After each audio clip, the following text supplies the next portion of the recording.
নমস্কাৰ LPUP 4500 শিক্ষক নিযুক্তিৰ ক্ষেত্ৰত সন্মানীয় শিক্ষামন্ত্ৰী মহোদয়ে সামাজিক মাধ্যম যোগে তেওঁ এটা সুখবৰ দিছে বৃহৎ সুখবৰ বুলি ক'ব লাগিব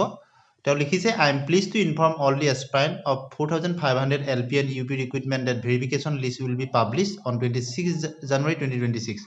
অৰ্থাৎ ভেৰিফিকেশ্যনৰ কাৰণে লিষ্ট 26 জানুৱাৰীত প্ৰকাশ পাব and physical document verification will be start from 28 January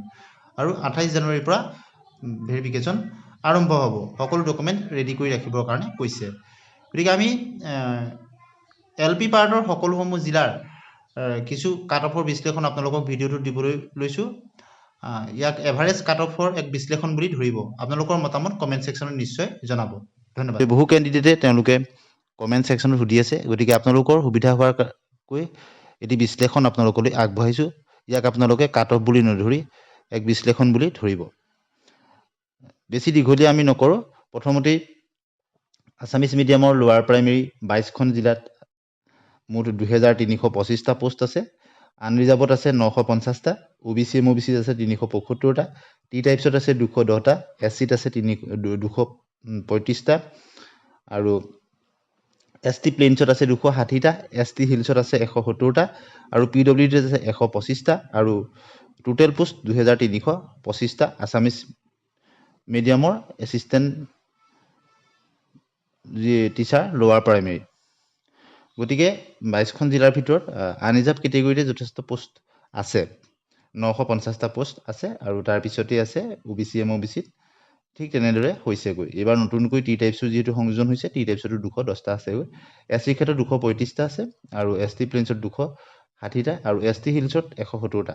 PWD 125টা গতিকে আমি যোৱা বছৰৰ যিটো 5550টা পদৰ লগত পাঁচটা তাত কিমান কাট অফ হৈছিল আৰু তাত যিহেতু পোষ্টৰ সংখ্যাবিলাক অলপ বেছি আছিল তাৰ আগৰ বছৰৰ কিছু কথা আপোনালোকক ক'ব বিচাৰিছোঁ কিন্তু এভাৰেজ হিচাপতে আমি ক'ব বিচাৰিছোঁ এখন জিলাকৈ ক'ব নিবিচাৰোঁ তথাপিতো কেইখনমান জিলাৰ মই আপোনালোকক ক'ব বিচাৰিছোঁ যিটো 5550টা পদৰ ক্ষেত্ৰত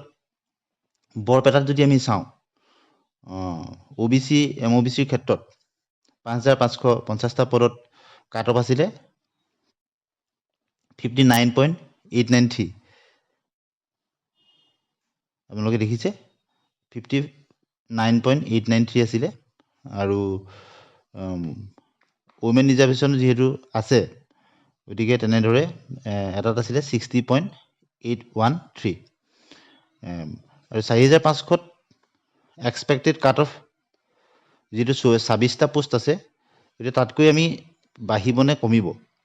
এই ক্ষেত্ৰত বহুতেই ক'ব বিচাৰে যে কমিব বুলি কিন্তু হয় DWৰ ফালৰ পৰা বহুখিনি উইড্ৰল কৰা হৈছে বিভিন্ন বিভাগত চাকৰি পোৱা ADRতে হওক GT PGTতে হওক বা 5550তে হওক আৰু শেহতীয়াকৈ যিহেতু SRD শিক্ষকসকলৰো ভেৰিফিকেশ্যন হৈ আছে তেওঁলোকো যদি উইড্ৰ হৈ যায়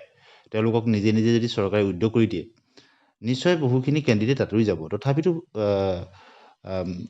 5550টা পদতকৈ কমিব বুলি আশা কৰিব নোৱাৰি কিয়নো পোষ্টৰ সংখ্যা কম আৰু কেণ্ডিডেটছৰ হেৰি বেছি তথাপিতো বহুত বেছিও নাবাঢ়ে অলপ পইণ্টত ইফালে সিফালে অৰ্থাৎ ইয়াত যদি চাই 59.893 আৰু 60.813 অৰ্থাৎ এভাৰেজ 60 গতিকে তাত গৈ কিছু বৃদ্ধি হ'লে 61 হ'বগৈ পাৰে বৰপেটাৰ ক্ষেত্ৰত ঠিক একেদৰে ওমেন ৰিজাৰ্ভেশ্যনৰ ক্ষেত্ৰত যদি কিছু বাঢ়ি যায় এইবাৰ ওমেনৰ ক্ষেত্ৰত কমাতকৈ কিছু ডিষ্ট্ৰিক্টত বাঢ়িছে গতিকে 61.5 এনেধৰণৰ হ'ব পাৰে কিছু পইণ্টত বাঢ়িব পাৰে বুলি আমি ক'ব পাৰোঁ এইটো উদাহৰণ কাৰণে লৈছোঁ ঠিক একেদৰে যদি আমি চাওঁ SC ক্ষেত্ৰত বৰপেটাত 4500ত 9টা পোষ্ট আছে গতিকে SC ক্ষেত্ৰত 57 বা 57.5 এটা কাট অফ এনেধৰণৰ হ'ব পাৰে ঠিক একেদৰে 5550টাত ইয়াত কাট অফ আছিলে 56.599 গতিকে এইবাৰ 57 বা 57.5 ইমানলৈকে বাঢ়িব পাৰে ST প্লেইনছৰ ক্ষেত্ৰতো বৰপেটাত যদি চাই 4500ত 15টা পোষ্ট আছে ST প্লেইনছত আৰু যিহেতু 5500ত কাট অফ আছিলে 55.210 বা এটাত আছিলে ওমেন ৰিজাৰ্ভেশ্যন 55.820 গতিকে ইয়াত তাতকৈ কিছু বৃদ্ধি হৈ 56 বা 56.5 এনেধৰণৰ হ'বগৈ পাৰে মেক্সিমাম বাঢ়িলে 57 হ'বগৈ পাৰে কিন্তু 57 লৈ যোৱাৰ সম্ভাৱনা নাই এনেধৰণৰ হ'ব পাৰে আনিজাবৰ ক্ষেত্ৰত 4500 পোষ্টত 28টা পোষ্ট আছে আৰু 5500 ইয়াত কাট অফ আছিলে যথেষ্ট হাই 66.288 আৰু 70.361 গতিকে ইয়াত যথেষ্ট কাট অফ হাই হৈছিলে আনিজাবত গতিকে ইয়াত কাট অফ গতিকে 5500 আপোনালোকে চক কিমান বেছি হৈছিলে গতিকে ইয়াত এভাৰেজ কাট অফ কমিব বুলি ক'ব নোৱাৰে গতিকে এই যিটো 5500 আশে-পাশে থকাৰ সম্ভাৱনা আছে হয়তো কিছু কম বেছ হ'ব পাৰে ঠিক একেদৰে বঙাইগাঁৱৰ ক্ষেত্ৰতো আমি 5550টা পদত যেনেধৰণৰ আছিলে তাতকৈ কিছু পইণ্টত হয়তো বাঢ়িব পাৰে কোনো ক্ষেত্ৰত কেটেগৰী ৱাইজ পইণ্টত কমিবও পাৰে এভাৰেজ কাট অফৰ ক্ষেত্ৰত যদি আমি চাওঁ বঙাইগাঁও জিলাৰ ক্ষেত্ৰত যদি আমি চাওঁ বঙাইগাঁৱৰ ক্ষেত্ৰত 4510টা পোষ্ট আছে গতিকে 5500 ইয়াত পোষ্ট নাছিলে OBC MOBCত গতিকে 4500 ইয়াত পোষ্ট 10টা আছে গতিকে ইয়াত OBC MOBC ক্ষেত্ৰত 61.5 পৰা 62 এটা এভাৰেজ অৰ্থাৎ কাট অফ হ'ব পাৰে অৰ্থাৎ এটা সুৰক্ষিত জন হ'ব পাৰে SC ক্ষেত্ৰত 5550টা পদত ইয়াত পোষ্ট নাছিলে কিন্তু এবাৰ 4500 পোষ্ট আছে 7টা গতিকে ইয়াত 57.5 পৰা 58 এটা সেফ জোন হ'ব পাৰে ST হিলছৰ ক্ষেত্ৰত পোষ্ট নাছিলে কিন্তু এটা 5550টাত এতিয়া 4508টা পোষ্ট আছে গতিকে ইয়াত 54.5 এটা সেফ জোন হ'ব পাৰে PWD ক্ষেত্ৰত 5550টা পদৰ কাট অফ আছিলে 53.880 আৰু 4500 6টা পোষ্ট আছে গতিকে ইয়াত কিছু বৃদ্ধি হৈ 55 হ'বগৈ পাৰে ঠিক একেদৰে আমি যদি চাওঁ বঙাইগাঁও জিলাৰ ক্ষেত্ৰতো বঙাইগাঁও জিলাৰ ক্ষেত্ৰত 5550টা পদৰ ST প্লেনছত কাট অফ আছিলে 55.210 আৰু 55.820 কিছু ওমেনৰ ভিতৰত বৃদ্ধি হৈছিলে আৰু 4500 ক্ষেত্ৰত 10টা পোষ্ট আছে ST প্লেনছত গতিকে এক্সপেক্টেড কাট অফ তাতকৈ কিছু পইণ্টত বৃদ্ধি হ'লে 56.5 এটা সেফ জোন হ'ব পাৰে ঠিক একেদৰে আমি যদি চাওঁ আনিজাবৰ ক্ষেত্ৰত 5550টা পদত কাট অফ আছিলে 63.866 আৰু 65.23 ওমেন ৰিজাৰ্ভেশ্যনৰ ক্ষেত্ৰত গতিকে 4528টা পোষ্ট আছে ইয়াত এক্সপেক্টেড কাট অফ তাতকৈ কিছু পইণ্টত যদি বৃদ্ধি হয় গতিকে 64 হ'বগৈ পাৰে আৰু ওমেনৰ ক্ষেত্ৰত 65 এটা সেফ জোন হ'ব পাৰে এতিয়া যদি আমি চাওঁ দৰঙৰ ক্ষেত্ৰত দৰং জিলাৰ ক্ষেত্ৰত OBC MOBCৰ ক্ষেত্ৰত 24টা পোষ্ট আছিলে 5550টাত আৰু কাট অফ আছিলে 61.340 আৰু 61.704 গতিকে 4500 পদত OBC MOBC পোষ্ট আছে 12টা আৰু এক্সপেক্টেড কাট অফ তাতকৈ কিছু বৃদ্ধি হৈ 61.340 আছিলে যিহেতু ইয়াত গৈ 62 হ'বগৈ পাৰে আৰু ওমেনৰ ক্ষেত্ৰত হৈছে 62.23 এনেদৰে কিছু পইণ্ট বাঢ়িব পাৰে এনেদৰে আৰু সিমান নম্বৰ থকাখিনি এটা সেফ জোনত আছে বুলি ধৰিব পাৰি SC ক্ষেত্ৰত 16টা পোষ্ট আছিলে 5550টা পদৰ ক্ষেত্ৰত আৰু কাট অফ আছিলে 55.784 আৰু 56.863 আৰু 4500 SCত পোষ্ট আছে 8টা গতিকে এক্সপেক্টেড কাট অফ বুলি আমি যদি চাওঁ গতিকে 56.5 এটা সেফ জোন হ'ব পাৰে আৰু ওমেনৰ ক্ষেত্ৰতো হয়তো কিছু পইণ্ট বৃদ্ধি হ'লে 56.8 বা 57 এটা হ'ব সেফ জোন হ'ব পাৰে ST প্লেনছৰ ক্ষেত্ৰত 21টা পোষ্ট আছিলে 5550টাত আৰু কাট অফ আছিলে 55.026 আৰু ওমেনৰ ক্ষেত্ৰত 55.826 গতিকে 4500 ST প্লেনছত পোষ্ট আছে 15টা গতিকে এক্সপেক্টেড কাট অফ 56.5 বা 56.8 এনেধৰণৰ হ'ব পাৰে ঠিক একেদৰে আনিজাবৰ ক্ষেত্ৰত 25টা পোষ্ট আছিলে 31টা পোষ্ট আছিলে আৰু 5550টাত কাট অফ আছিলে 65.018 আৰু ওমেনৰ ক্ষেত্ৰত 66.246 গতিকে 4500 পোষ্ট আছে 25টা গতিকে 65 বৰ ঘৰতে থকাৰ সম্ভাৱনা আছে 65.5 মান হ'বগৈ পাৰে আৰু ওমেনৰ ক্ষেত্ৰত 66.23 এনেধৰণৰ হ'ব পাৰে এতিয়া আমি যদি চাওঁ ডিব্ৰুগড় জিলাত 5550টা পদৰ OBC MOBCত আছিলে কাট অফ আছিলে 59.783 আৰু ওমেনৰ ক্ষেত্ৰত আছিলে 60.255 আৰু 4500 21টা পোষ্ট আছে গতিকে এক্সপেক্টেড কাট অফ তাতকৈ কিছু বৃদ্ধি হৈ হয়তো 60 ঘৰলৈ আহিব পাৰে 60.5 খুব বেছি 61 মান হ'বগৈ পাৰে আৰু ওমেনৰ ক্ষেত্ৰত হয়তো 61 এটা ছেফ জোন হ'বগৈ পাৰে SC ক্ষেত্ৰত ঠিক একেদৰে 5550টা পদৰ ক্ষেত্ৰত 55.343 আছিলে কাট অফ আৰু গতিকে 4500 যদি আমি চাওঁ সি কিছু বৃদ্ধি হৈ 56.8 বা 57 মান হ'বগৈ পাৰে ওমেনৰ ক্ষেত্ৰত হয়তো কিছু পইণ্টত বৃদ্ধি হ'ব পাৰে ঠিক একেদৰে SCৰ ক্ষেত্ৰত আপোনালোকে গম পালে এতিয়া ST হিলছৰ ক্ষেত্ৰত 5550টা 6টা পোষ্ট আছিলে আৰু কাট অফ যথেষ্ট কম আছিলে গতিকে 4500 ই 55.556 এনেধৰণৰ হ'বগৈ পাৰে আৰু ST প্লেইনছৰ ক্ষেত্ৰত যিহেতু 9টা পোষ্ট আছিলে 4500ৰ ক্ষেত্ৰত 9টা পোষ্ট আছে গতিকে কাট অফ 57 হ'ব পাৰে যেহেতু 5500ৰ ক্ষেত্ৰত পোষ্ট নাছিলে 57 এটা ছেফ জোন হ'বগৈ পাৰে টি টাইপছৰ ক্ষেত্ৰত 5550টা পদৰ কাট অফ আছিলে একদম কম 52.526 আৰু এবাৰ যিহেতু 4500টো কিছু 10টা পোষ্ট আছে তাতকৈ কিছু বৃদ্ধি হৈ 53 54 এটা ছেফ জোন হ'বগৈ পাৰে আনৰিজাৰ্ভৰ ক্ষেত্ৰত 5550টা পদত 61.241 আছিলে আৰু ওমেনৰ ক্ষেত্ৰত 62.323 আছিলে গতিকে এবাৰ 4500 কাট অফ তাতকৈ কিছু বৃদ্ধি হৈ 61.8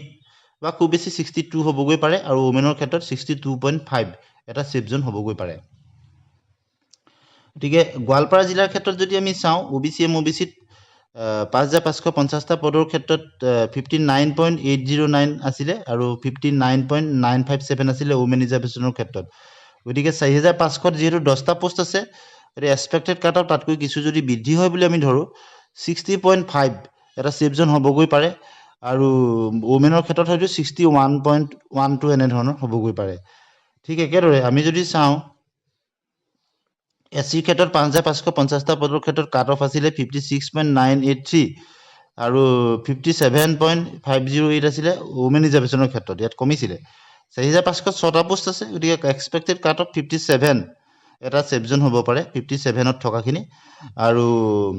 ওমেন ৰিজাৰ্ভেশ্যনৰ ক্ষেত্ৰত 57.5ৰ পৰা 58 এটা ছেফ জোন হ'ব পাৰে ST প্লেইনছৰ ক্ষেত্ৰত যদি আমি চাওঁ 5550টা পদত পোষ্ট নাছিলে কিন্তু 4500টো পোষ্ট নাই গতিকে ইয়াত কাট অফৰ কথাটো নাহে আনৰিজাৰ্ভ কেটেগৰীত যদি আমি চাওঁ গোৱালপাৰা জিলাত 5550টা পদৰ ক্ষেত্ৰত কাট অফ আছিলে 62.639 আৰু ওমেনৰ ক্ষেত্ৰত 63.231 গতিকে 4500 31টা পোষ্ট আছে গতিকে তাতকৈ কিছু পইণ্ট যদি বৃদ্ধি হয় 63 এটা ছেফ জোন হ'ব পাৰে আৰু ওমেনৰ ক্ষেত্ৰত 63.5 মানলৈকে হয়তো বাঢ়িব পাৰে ইমানখিনি নম্বৰ থকাখিনি ছেফ জোনত আছে বুলি আপোনালোকে ধৰিব পাৰিব গতিকে ইয়াৰ পিছতে আমি আহিছোঁ গোলাঘাট জিলাৰ ক্ষেত্ৰত OBC MOBCত 5550টা পদৰ ক্ষেত্ৰত কাট অফ আছিলে 60.673 আৰু 61.404 আছিলে ওমেন ৰিজাৰ্ভেশ্যনৰ ক্ষেত্ৰত আৰু যদি 4500 ইয়াত 19টা পোষ্ট আছে OBC MOBCত গতিকে এক্সপেক্টেড কাট অফ হয়তো 61 এটা ছেফ জোন হ'ব পাৰে আৰু ওমেনৰ ক্ষেত্ৰত 61.5 এটা ছেফ জোন হ'ব পাৰে ঠিক একেদৰে আমি যদি চাওঁ SCৰ ক্ষেত্ৰত 5550টা পদৰ ক্ষেত্ৰত 57.103 এটা কাট অফ আছিলে আৰু 58.995 আছিলে এটা SCৰ ক্ষেত্ৰত কাট অফ কিছু বাঢ়িছিলে আৰু ওমেন ৰিজাৰ্ভেশ্যনৰ ক্ষেত্ৰত ইয়াত যিহেতু 4500 12টা পোষ্ট আছে গতিকে তাত 57.107 আছিলে ইয়াতকৈ কিছু পইণ্ট বৃদ্ধি হৈ 57.5 এটা ছেফ জোন হ'ব পাৰে আৰু ওমেনৰ ক্ষেত্ৰত 58.99 আছিলে গতিকে ইয়াত হয়তো কিছু যদি বৃদ্ধি হৈ গৈ হয়তো খুব বেছি 59 হ'বগৈ পাৰে 58.5ৰ পৰা 59 এটা ছেফ জোন হ'বগৈ পাৰে গতিকে আমি যদি চাওঁ ST হিলছৰ ক্ষেত্ৰত 5500 পোষ্ট নাছিলে 4511টা পোষ্ট আছে গতিকে এক্সপেক্টেড কাট অফ 54 55 এটা ছেফ জোন হ'ব পাৰে ST হিলছৰ ক্ষেত্ৰত গতিকে ইয়াৰ পিছতে আমি যদি চাওঁ ST প্লেইনছৰ ক্ষেত্ৰত 5500 পোষ্ট নাছিলে কিন্তু 4500 10টা পোষ্ট আছে এক্সপেক্টেড কাট অফ 57.5 এটা ছেফ জোন হ'ব পাৰে আনৰিজাৰ্ভৰ ক্ষেত্ৰত টু পোষ্ট আছে 4500 কিন্তু 5500 কাট অফ আছিলে 61.925 আৰু 63.793 গতিকে ইয়াত যদি কিছু বৃদ্ধি হয় বুলি আমি ধৰো পইণ্টৰ ক্ষেত্ৰত গতিকে 62 এটা ছেফ জোন হ'ব পাৰে আৰু ওমেন ৰিজাৰ্ভেশ্যনৰ ক্ষেত্ৰত 62.8 বা 63 এটা ছেফ জোন হ'বগৈ পাৰে ইয়াৰ পিছত PWDত 4500 চাৰিটা পোষ্ট আছে গতিকে 56 প্লাছত থকা প্ৰাৰ্থীসকল ছেফ জোনত আছে বুলি ধৰিব পাৰোঁ টি টাইপছৰ ক্ষেত্ৰত 14টা পোষ্ট আছে গতিকে 54.5 বা 55ৰ আশে-পাশে থকা প্ৰাৰ্থীসমূহ ছেফ জোনত আছে বুলি ধৰিব পাৰোঁ ইয়াৰ পিছত আহিছে যোৰহাটৰ ক্ষেত্ৰত 5550টা পদৰ ক্ষেত্ৰত OBC MOBCত পোষ্ট নাছিলে 5550টাত কিন্তু 4500 পোষ্ট আছে গতিকে যোৰহাটৰ ক্ষেত্ৰত OBC MOBCত 61.5 এটা ছেফ জোন হ'ব পাৰে আৰু ওমেনৰ ক্ষেত্ৰত কিছু বৃদ্ধি হৈ হয়তো 62 এটা ছেফ জোন হ'ব পাৰে OBC MOBCৰ ক্ষেত্ৰত মেক্সিমাম যদি বৃদ্ধি হয় কিন্তু 61.5 এটা ছেফ জোন হ'ব পাৰে গতিকে 62 লৈ যোৱাৰ সম্ভাৱনা কম আছে আৰু ওমেনৰ ক্ষেত্ৰত 2 পইণ্ট মান বৃদ্ধি হ'লে 61.8 মানো হ'বগৈ পাৰে গতিকে SCৰ ক্ষেত্ৰত যদি আমি চাওঁ 5550টা পদত পোষ্ট নাছিলে 4509টা পোষ্ট আছে গতিকে 58 এটা ছেফ জোন হ'ব পাৰে ওমেনৰ ক্ষেত্ৰত হয়তো পইণ্টত 2 পইণ্ট মান বৃদ্ধি হ'ব পাৰে 58.2 মান হ'বগৈ পাৰে ঠিক একেদৰে ST প্লেন্সৰ ক্ষেত্ৰত 5500 পোষ্ট নাছিলে আৰু 4514টা পোষ্ট আছে গতিকে 57 এটা ছেফ জোন হ'ব পাৰে ঠিক একেদৰে আনৰিজাৰ্ভৰ ক্ষেত্ৰত 78 পোষ্ট আছে আৰু আনৰিজাৰ্ভৰ ক্ষেত্ৰত 5550টা পদত কাট অফ আছিলে 61.398 আৰু ওমেনৰ ক্ষেত্ৰত 65.410 গতিকে আনৰিজাৰ্ভৰ ক্ষেত্ৰত 4558টা পোষ্ট আছে 58 পোষ্ট আছে এক্সপেক্টেড কাট অফ যদি আমি চাওঁ 61.5 এটা ছেফ জোন হ'ব পাৰে আনৰিজাৰ্ভৰ ক্ষেত্ৰত আৰু ওমেনৰ ক্ষেত্ৰত কিছু বৃদ্ধি হৈ 62 হ'বগৈ পাৰে টি টাইপছৰ ক্ষেত্ৰত 55 এটা 5550টা পদৰ ক্ষেত্ৰত টি টাইপছত 56.474 আছিলে কাট অফ আৰু 53.631 আছিলে ওমেন ৰিজাৰ্ভেশ্যনৰ ক্ষেত্ৰত 4500 টি টাইপছত 10টা পোষ্ট আছে গতিকে ইয়াত এক্সপেক্টেড কাট অফ 56.5 এটা ছেফ জোন হ'ব পাৰে ওমেনৰ ক্ষেত্ৰতো তেনেকৈ 0.2 কমিব পাৰে এতিয়া আমি PWD ক্ষেত্ৰত যদি চাওঁ 5550টা পদত কাট অফ আছিলে 56.874 4500 যেহেতু পোষ্ট 4টা আছে গতিকে 57 এটা ছেফ জোন হ'ব পাৰে PWDৰ ক্ষেত্ৰত গতিকে আমি জিলাভিত্তিক কেইবাখনো আপোনালোকক জনাইছোঁ কাট অফৰ ভিত্তিত ইয়াৰ পিছতে যদি আমি পৰৱৰ্তী সময়ত আমি নেক্সট পাৰ্টটো ইয়াৰ দিবলৈ চেষ্টা কৰিম পৰৱৰ্তী সময়ত আপোনালোকে কোনকেইখন জিলাৰ বা কোনকেইটা কেটেগৰী বিচাৰে আপোনালোকে নিশ্চয় জনাব পৰৱৰ্তী ভিডিঅ'ত আপোনালোকক দিবলৈ চেষ্টা কৰিম আপোনালোকৰ মতামত কমেণ্ট ছেকশ্যন নিশ্চয় জনাব ধন্যবাদ